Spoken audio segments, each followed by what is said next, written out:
Shin Tae-yong, pelatih yang membawa kemenangan atas Vietnam.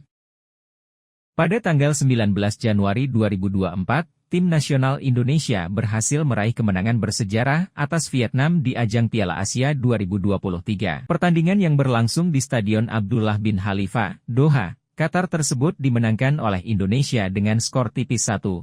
Indonesia memulai pertandingan dengan tempo yang cukup lambat. Vietnam lebih banyak mengambil inisiatif serangan dan menciptakan beberapa peluang berbahaya. Namun, pertahanan Indonesia tampil solid dan mampu menggagalkan semua peluang Vietnam. Pada menit ke-42, Indonesia mendapatkan hadiah penalti setelah Nguyen Thanh Binh melakukan pelanggaran di kotak terlarang dengan menarik baju Rafael Struijk. Asnawi Mangkualam yang maju sebagai eksekutor berhasil menjalankan tugasnya dengan baik dan membawa Indonesia unggul 1-0.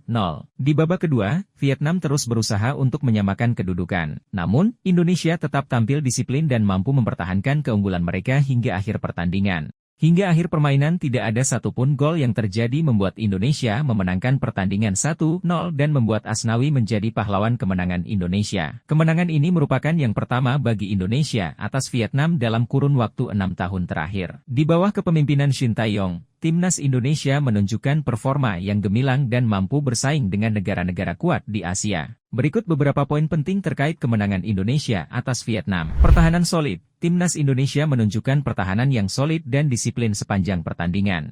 Shin Tae-yong dihujani pujian atas strategi dan taktiknya yang berhasil membawa Indonesia meraih kemenangan. Harapan lolos ke babak 16 besar. Kemenangan ini membuka peluang bagi Indonesia untuk lolos ke babak 16 besar Piala Asia 2023. Bagaimana reaksi Shin Tae-yong? Saya sangat senang dengan hasil ini. Para pemain telah bekerja keras dan menunjukkan disiplin yang tinggi. Kemenangan ini adalah hadiah untuk masyarakat Indonesia. Bagaimana reaksi media dan publik? Kemenangan Indonesia atas Vietnam disambut dengan antusiasme yang luar biasa oleh media dan publik tanah air. Media sosial diramaikan dengan ucapan selamat dan rasa bangga atas pencapaian Timnas Indonesia. Kemenangan ini menjadi bukti bahwa Timnas Indonesia terus berkembang dan mampu bersaing di level internasional. Diharapkan, Timnas Indonesia dapat terus meraih prestasi gemilang di masa depan.